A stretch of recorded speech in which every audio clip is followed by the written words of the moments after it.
This is the Survey of Professional Forecasters. It's from May 2021, so it's after all the fiscal stimulus is done, after you know how effective the vaccines are, when some of the variants are starting to rise. And the forecast for inflation in 2022, there was a greater probability put on a negative number, deflation, than there was on inflation above 4%. I think this error is arguably worse, not more consequential, but worse, more egregious than missing the financial crisis. Financial crises have, a multiple equilibria aspect to them. They have an efficient market's unpredictability aspect to them. Inflation doesn't normally just pop up from nowhere and go from 2 to 6. This should be something we can see and we can understand and we can predict. So I'm going to give you the model that was being used, and I'm going to be a little bit unfair and polemical, and then talk about how unfair and polemical I am. Want to understand, this forecasting miss, was it the right model, but there was an error term, or was it the wrong model, or the model misapplied? So here's the unfairly polemical exercise. We're going to give $1 million to each household. That's a fiscal stimulus, which is 514% of GDP. The multiplier is 0.8. Valerie, we can argue about the right number later. So GDP growth goes up 412%. I modeled this in terms of the unemployment rate. You get an unemployment rate of 0. And the Phillips curve has a slope of 0.15, so inflation rises to 2.6. Now we go out and actually observe the world. And real GDP might be 5% above baseline. It's hard for me to imagine that there's any policy that on a time horizon of less than a year could get you more than 5% above baseline. Inflation rises to 100%. And then people come along, try to understand this error, and they go out and observe that there's lots of ships lined up at the ports. The problem was clearly that the ports couldn't accept all the ships that wanted to come in for all the stuff that people wanted to buy with the $1 million that they were all given. So how unfair and polemical is that? The fiscal stimulus in the United States, these are numbers from Hong and Debbie Lucas, fresh off a BPA paper that they presented recently, adding up the fiscal credit and forbearance. The United States was about 25% of GDP. Germany, of the economies they looked at, was at the other end of the spectrum, 16, but everyone was really large.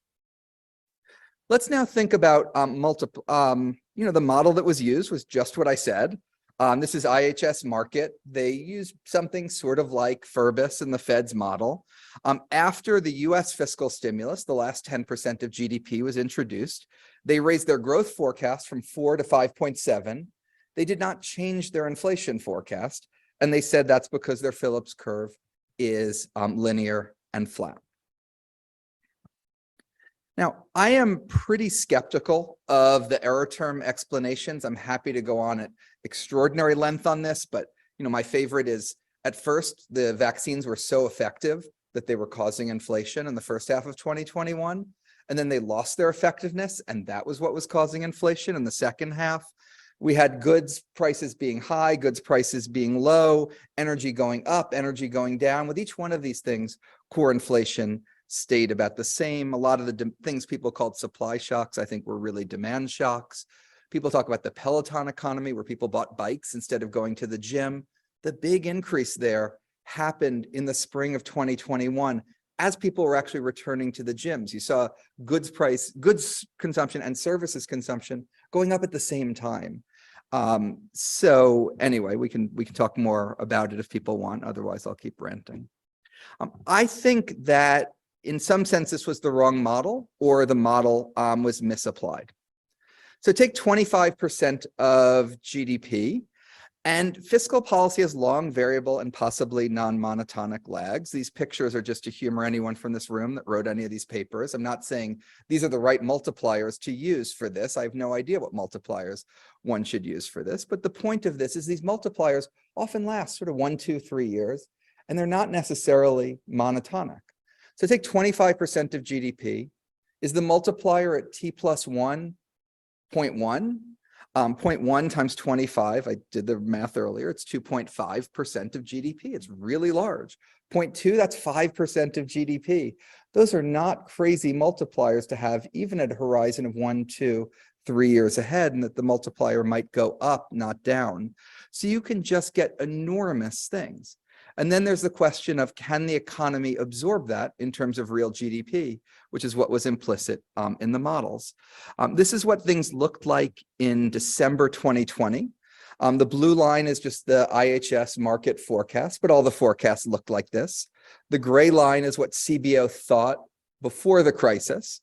So I think you could think to yourself, in the best case, wouldn't it be miraculous if by the end of 2021, we get back to that gray line?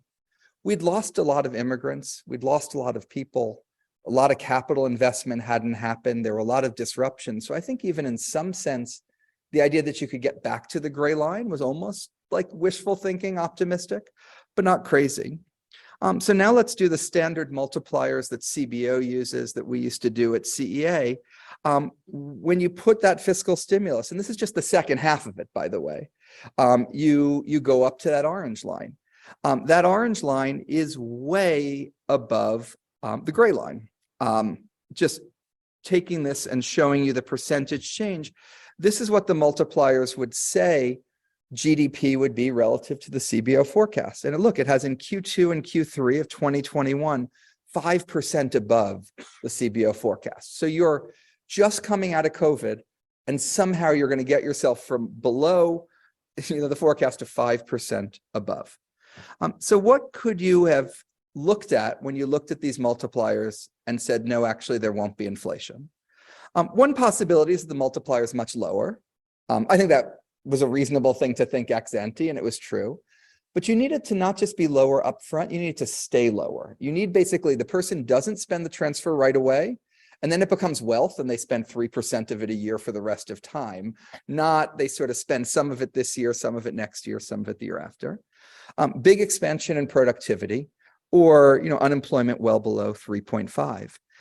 If you looked at the IHS market and you look at the FOMC, you see they were projecting, FOMC being more important of the two, they were projecting output above pre-crisis trend, pre-crisis forecast, not just level, above the pre-crisis forecast.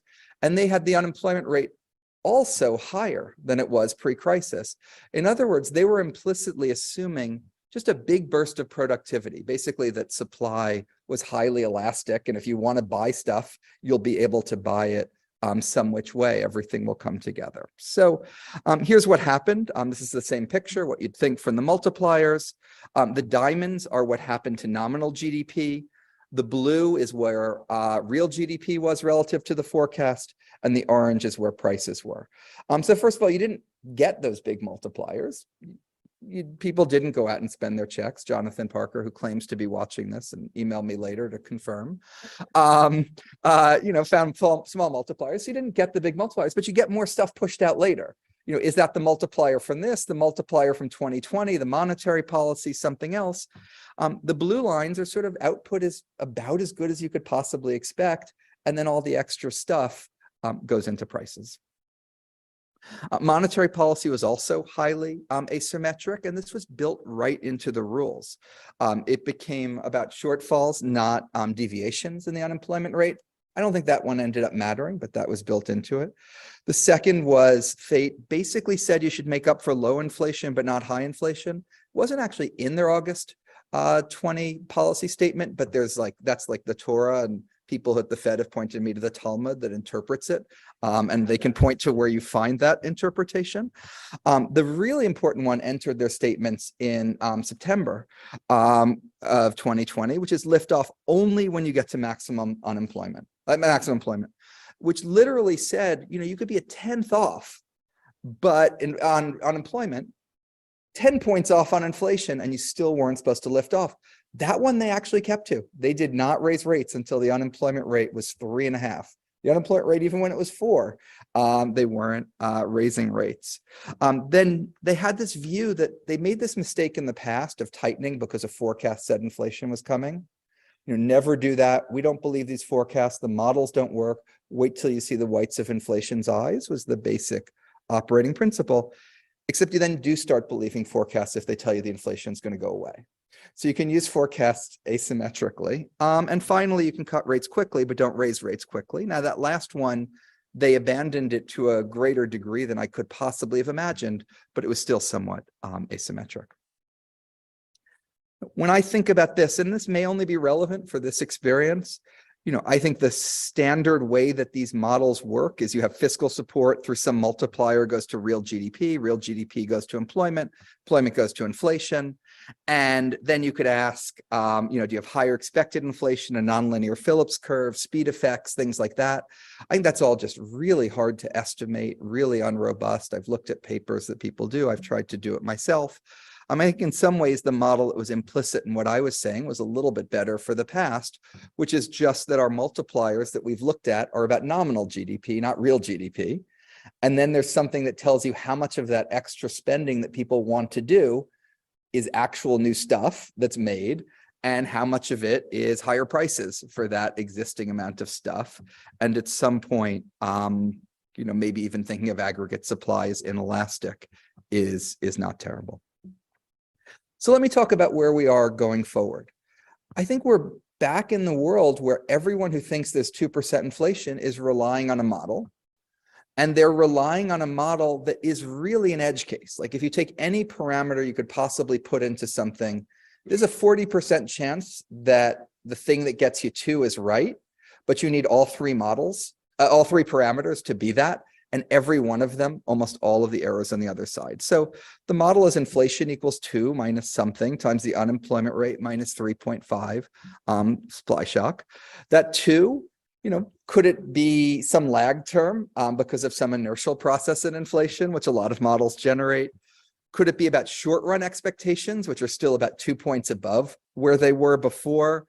Could expectations change and rise now that we're several years into this? The unemployment rate, if you added anything else like openings or quits, that would say that the economy is a lot tighter than it was before. And 3.5, I think there's many more estimates of a natural rate above that than below that. So I would say 2% is certainly possible, but it still is, and it might even be like a mode for each one of these pieces, but it's not the one I have. So what would I do now? We'll talk about it more on the panel. I'd put more of a burden on proof of a deviation from some sort of Taylor rule. They're still in the sort of 6.5. You have to be really dovish to get yourself to 5. I'd use fiscal policy 2. No one's going to do that, so I'll skip over the slide.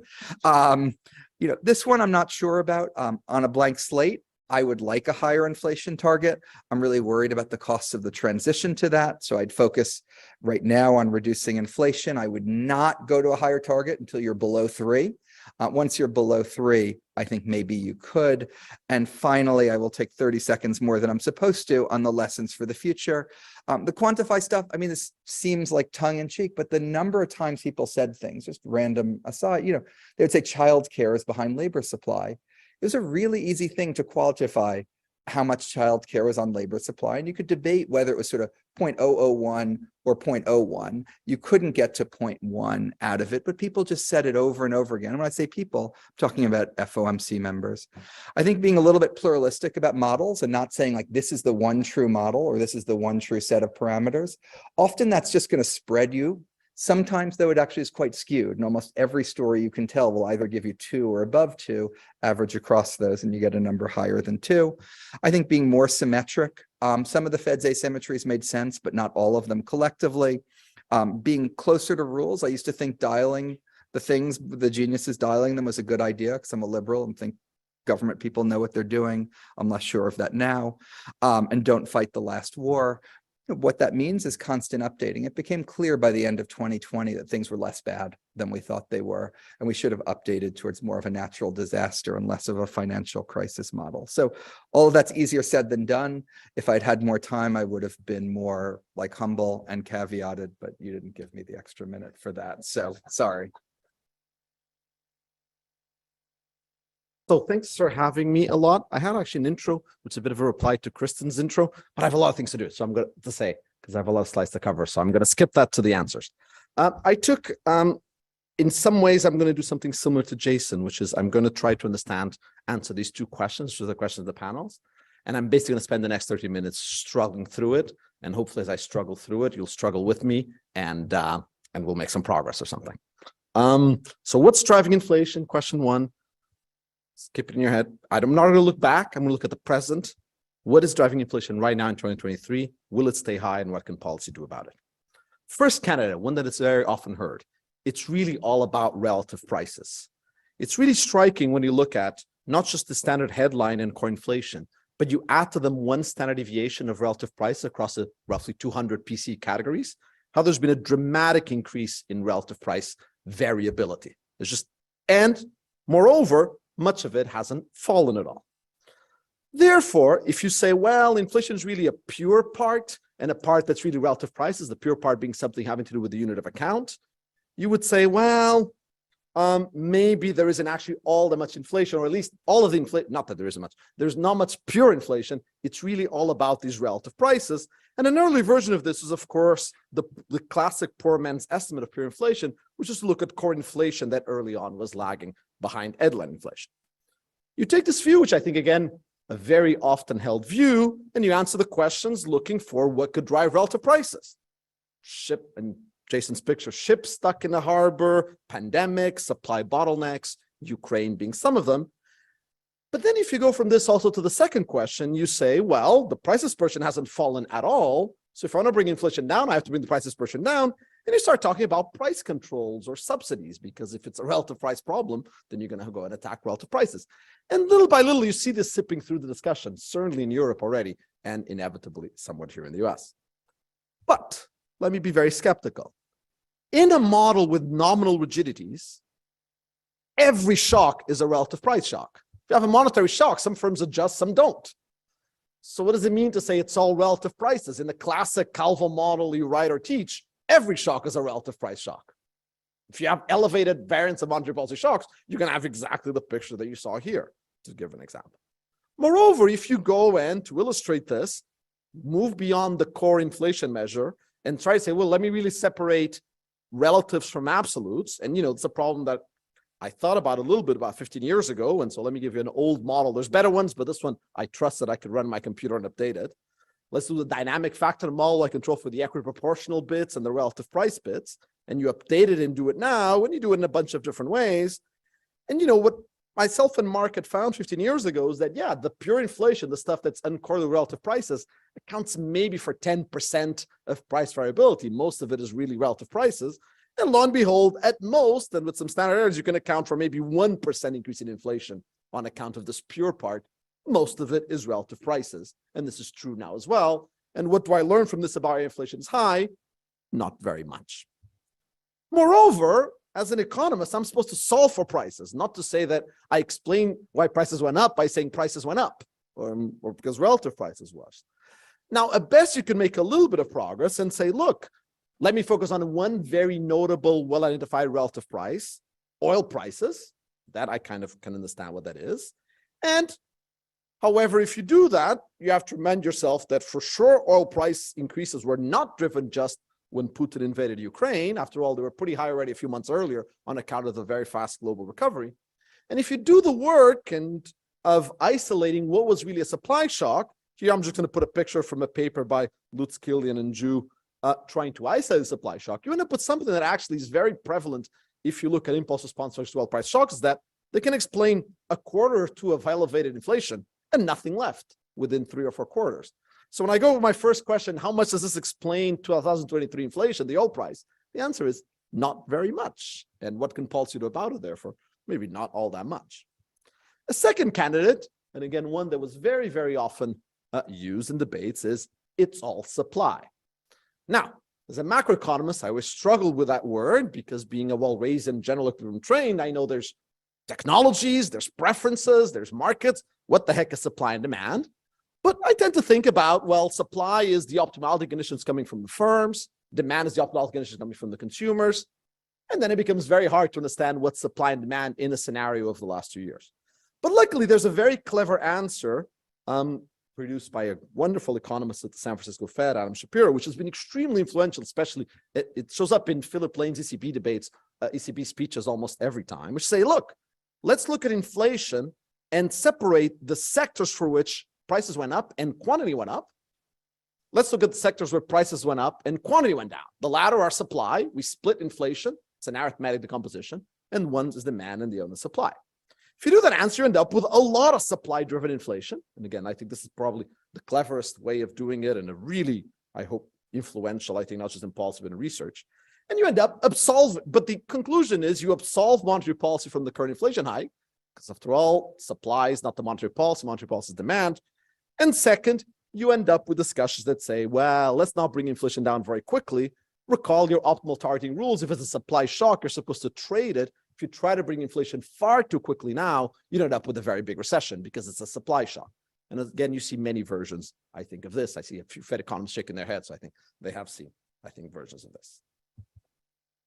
Again, though, let's think about this a little bit more. I put a lot of equations here just for completeness, but you don't have to absorb all of them. Think about the textbook New Keynesian model with two sectors. All I'm going to do is just put two sectors in it, okay? There's just two sectors, but I'm going to have the following three forms of heterogeneity across those two sectors. One, when a technology shock hits, it may have a bigger incidence one sector rather than the other. It's perfectly plausible not to assume that these are perfectly neutral. Second, when the government goes and spends stuff, it may end up spending more in one sector as opposed to another one. Seems also perfectly plausible. And thirdly, that some sectors have stickier prices than others in terms of the extent of nominal rigidities. Those are all the equations together with a nominal income monetary policy so that I can keep everything static in pencil and paper, so that hopefully you don't completely distress me when I say that the answers of this is, when will I have, according to the composition, that it is a supply shock, meaning that sector B prices go up, but quantity goes down, even as sector A goes up and down?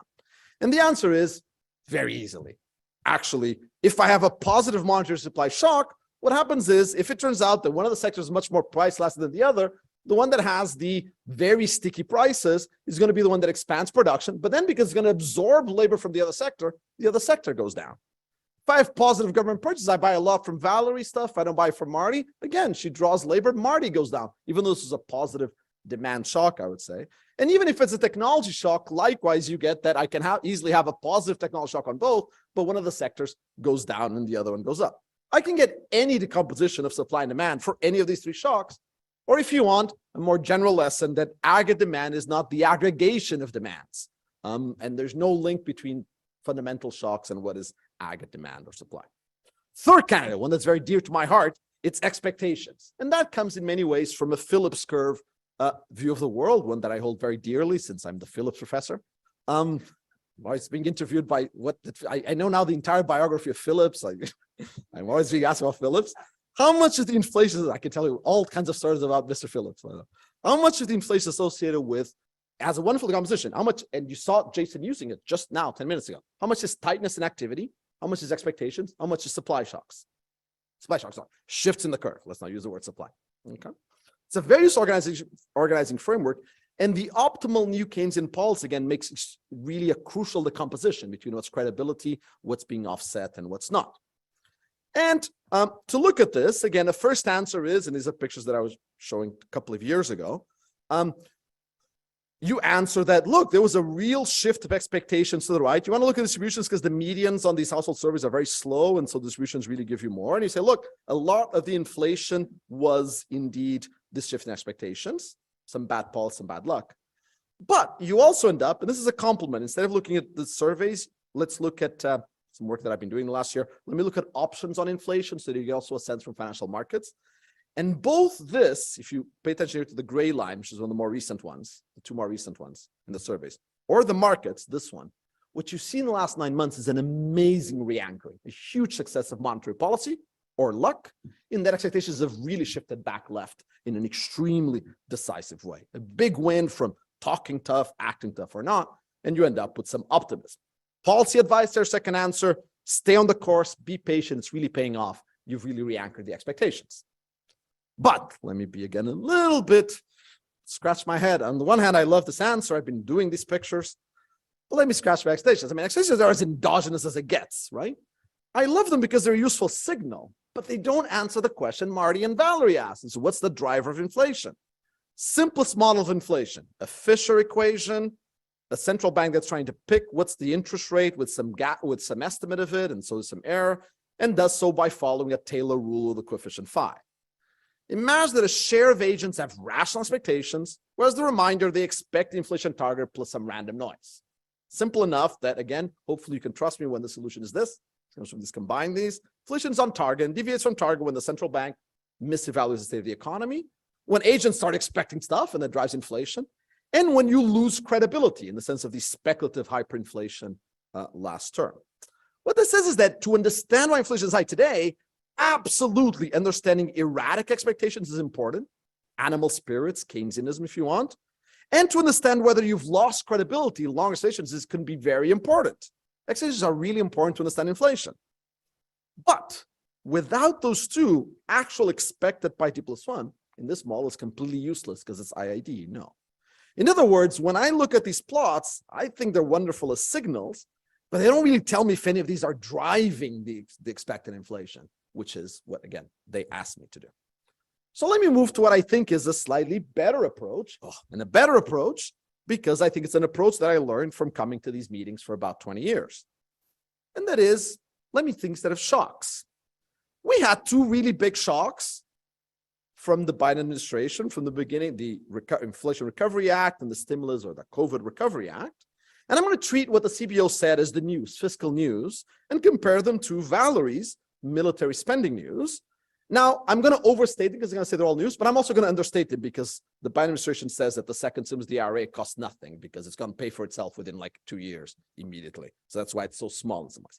And I was like, this is really promising because it's very large in the last 40 years. To be clear, it's not that promising because, by the way, things used to be much bigger, as Valerie will tell you. But still, hey, it's significant in the last few years. Now, if I have shocks, what can I do? I can use the VARs that Valerie, classic textbook VAR, the ones estimated by Valerie, with some slight estimates, plug in that shock series, how much inflation could they generate? And the answer is very little. Now, maybe say Valerie kind of is in the low multiplier camp. Yeah, fine, multiply this by 2 or 3. You end up is that may have generated inflation 2021, 22, but by 23, there's just very little inflation coming from here. So one, doesn't seem like this is the answer. And that austerity, the thing that Jason ruled out, is not the recipe to bring inflation down, seems right. But then we get to monetary policy. What's that? They ruled it out. Okay, good point. You're right. Thank you. Monetary policy. Well, let me back out deviations from the Taylor rule. Given now, deviation of the rule depends on what Taylor rule you use. A baseline, do you do some interest rate smoothing, so do some others? But you have some pretty big monetary policy shocks. Basically, what Jason was pointing, that policy was pretty loose. Objection, of course, using a Taylor rule. Taylor rules are mechanical policies for backward looking. But if you plug in those shocks, and again, at least I'm tying my hands, into another wonderful VAR, the one estimated by Marty and company, textbook VARs, just to make sure that I'm sure there's better VARs, although Marty will maybe say no or yes, but you know, some VARs.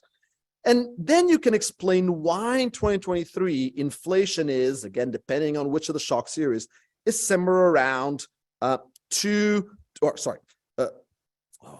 labels got missed. This is not a 4.0. 4.0 is there. Sorry, never mind. But somewhere between 1% and 4% above where it should be, and that it's coming down slowly. In other words, that a lot of the raising core inflation is explained by loose monetary policy, and looking forward that normalization is about to have starting effects, a word of optimism, as long as you stay on course, and if you want it faster, go a little faster like Jason suggested. You can do this instead with a VAR to forecast the shocks of the Taylor rule, but I don't have time, but just to say that you end up with actually very similar conclusions in terms of qualitatively, if not quantitative. So to conclude, what's driving inflation? Will it stay high? We've had large and persistent relative dispersion. We've had output in some sectors booming and others contracting. We have expectations getting out of hand and re-anchoring. And these are all really interesting, really useful, very good to understand inflation dynamics and their consequences. But they, I don't think, answer the two questions above. One thing that answers it is using VARs. If so, fiscal policy turns out not to be much, but monetary policy is perhaps the greatest culprit for why we have inflation high today. But also a word of optimism in that it's about to come down very quickly if I'm going to trust the VRs estimated.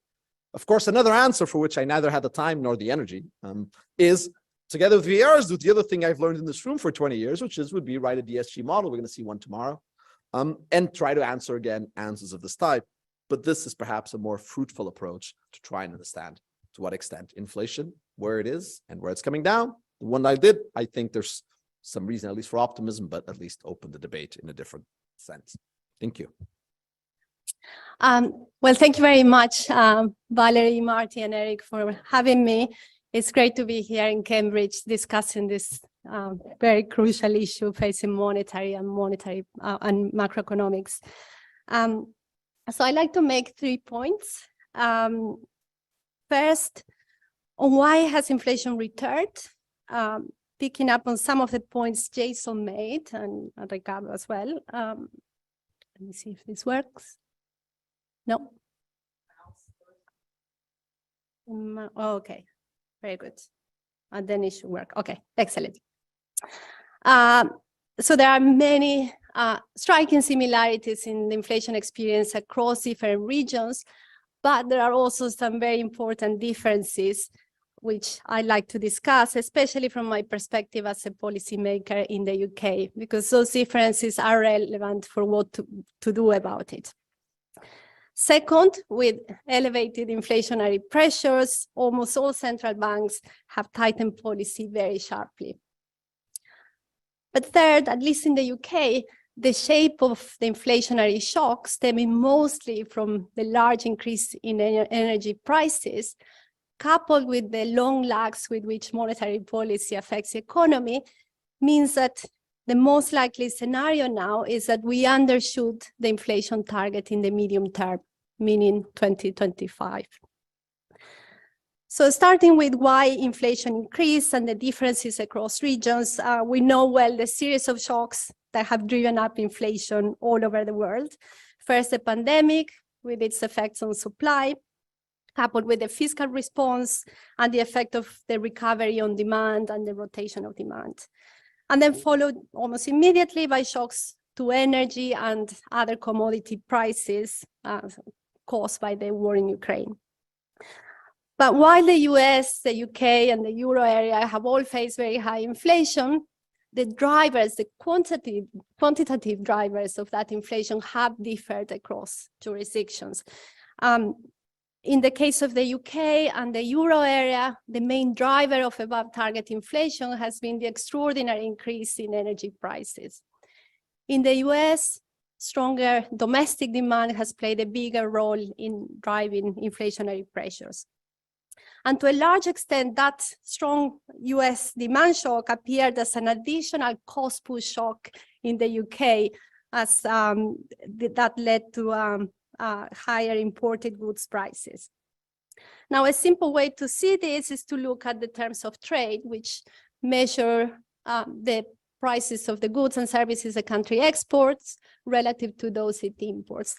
And as you can see here, over 2021 and 2022, the US terms of trade improved, whereas the terms of trade of the UK and the Euro area worsened materially. This again was caused mainly by energy prices and the fact that the US didn't see such a large increase in gas prices. And ultimately, the US is a net exporter of energy and other commodities, whereas the UK and the Euro area are net importers. This chart stops at the end of 2022, but we now know that energy prices have fallen back. And so much of this movement, as well as most of its effects, will start unwinding. But in the data we have, the terms of trade patterns are also reflected in the evolution of real consumption, which is illustrated here. And in the US, as Jason showed, consumption recovered very, very quickly from the pandemic. In fact, it reached its pre-pandemic level early in 2021 and caught up with the pre-COVID trend by the middle of 2021. And indeed overtook that trend. Meanwhile, in the Euro area, consumption has remained well below the pre-COVID trend and only just returned to its pre-COVID level recently. And finally, we have the UK, where we see consumption is, at the end of last year, was not even back to its pre-COVID level and remains more than 10% below its pre-COVID trend. So while we can debate the role of strong demand in the US, it's difficult to make the case that inflation in the UK has been driven by a demand boom, as some people have thought. So on the why, I would say the quantitative split of these drivers is clearly different across these economies, and an enormous cost push shock by many metrics, much bigger than the one we saw in the 70s, played a major role in the UK and the European inflation dynamics. But on what to do about it, one response could be that energy price movements are changes in relative prices, so monetary policy can always ensure that aggregate inflation meets the target. And in the medium term, that's absolutely true, and I don't think anyone in this room will disagree. But we're not, by mandate, not strict inflation targeters. We have flexible inflation targeting frameworks. In the UK in particular, the remit is clear that we are not intended to keep inflation at 2% irrespective of the circumstances. Shocks will always move inflation away from the target, and the role of monetary policy is to bring inflation back to target in the medium term. And again, we think of horizons of 2 to 3 years at a speed that gives consideration to output and employment volatility. And this simple diagram here shows or summarizes how we can operationalize those flexible inflation targeting mandates. The appropriate monetary policy response to an energy price shock is not automatic. Increases in energy prices can have several different effects that can push inflation in different directions at different horizons, as illustrated here. So we have direct effects from energy enter directly in the CPI through petrol prices, energy and utility bills, and so on. And we have indirect effects, that's my point too here, through firms' input costs, as energy is an important input in the production of many goods and services, including those entering in the core basket. These two channels were the main drivers of the quick drive up in inflation. But since monetary policy, again, operates with a lag, responding to what have proved already to be a temporary increase in specific prices would have added to inflation volatility rather than reduce it. Instead, we need to always focus on the medium term. And these are the two last channels that I stress here, inertia and lower real incomes in the case of net importers of energy. So inertia arises from different forms of implicit or explicit indexation, and just because headline inflation is the main reference point for contract or wage negotiations. And obviously inertia will slow down the return of domestic wages and prices to target, particularly in the context of a tight labor market. But again, because the UK is a net importer of energy, this has to be balanced against the disinflationary effects of lower real incomes and lower real wealth. Although energy prices have now fallen back quite substantially, the shock has still made the UK poorer. And in response, lower real incomes have weighed heavily on demand over the past year, especially for hand-to-mouth consumers, ultimately reducing consumption and inflationary pressures in the medium term. Now, as we know, in response to these developments, well, in the case of the UK monetary policy, we have put more weight on that inertia, and we tighten sharply, materially, as in many other countries. This has been, by the way, the fastest tightening in the history of the Monetary Policy Committee. And this chart gives a sense of that speed. It shows 5-year nominal interest rates in the US, the Euro area, and the UK. Now, while the paths have different somewhat, we see a significant tightening in all three regions. Now, so far, this has had a very small dampening effect on inflation, which might lead us to ask whether policy should do more, and that's the question. And of course, policymakers would always stand ready to do more if these inflationary pressures start building again. And we need to keep an eye on those drivers that we discussed. But given monetary policy lags, policy needs to be based on forward-looking forecasts. And those forecasts, at least for the UK, are telling us that we may already have tightened too much. So to illustrate these points, this chart shows the overall shape of UK quarterly CPI inflation, annual. This is coming from our most recent forecasts, which were made in February, so they don't capture the latest data. But unsurprisingly, given the very fast run-up in energy prices, this profile is incredibly steep.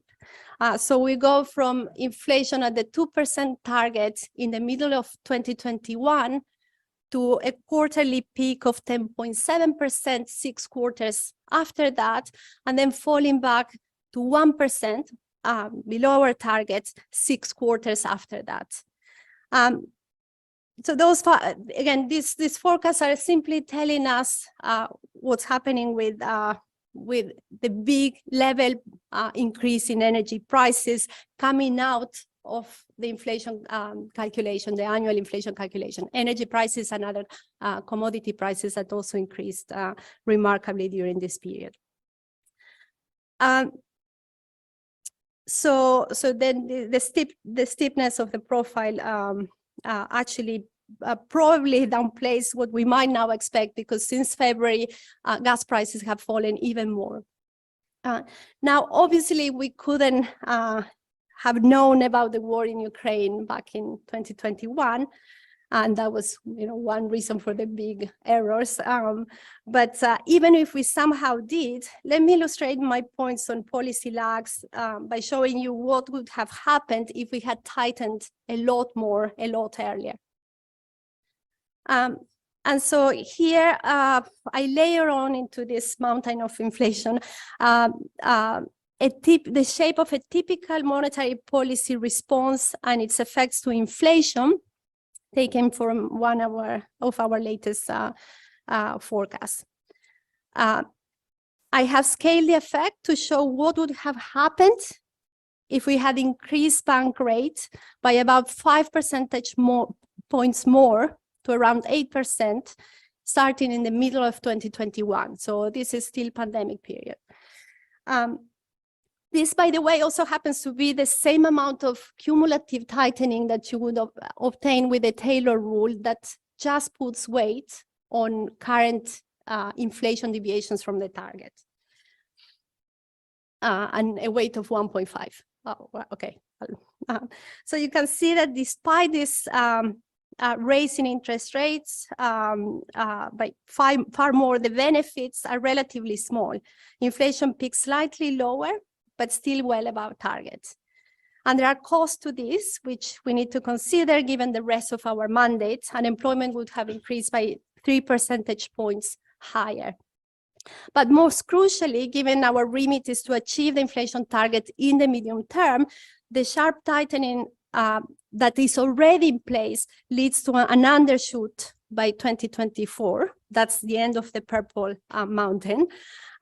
With a larger tightening, that outlook would be even worse, with inflation set to turn negative in the medium term. So that's that would be the difference between these two lines. We would end in deflationary territory if we had done this extra Taylor rule policy. Now, what if we had known about the war in Ukraine and we had tried to offset all of the impact of the war and get inflation at the 2% target in 2022? Well, this is the exercise that's it. And I don't want to take it too seriously, because obviously I'm raising rates to 30% here in order to achieve that. That's how much you would have had to, and we can discuss. But clearly the economic costs would have been enormous, even putting those aside, the medium-term inflation implications from that would have been a disaster in terms of meeting our targets. And you could argue also about our credibility if we end up with this picture. So let me just conclude. As other countries, although differently from the US, inflation in the UK has been caused largely by a negative terms of trade shock. Energy has played a huge role. What to do about it? The appropriate policy response can differ across countries, and this has to be considered. And obviously this assessment matters now when, given the shape of the shock and the lags before monetary policy can have an impact on inflation, we need to ask what policy, whether policy has already over-tightened. And finally, I want to remind everyone about Milton Friedman's analogy with the fool in the shower. When the fool starts the water and it runs cold, it keeps turning the faucet, and eventually, because he's impatient, gets burned.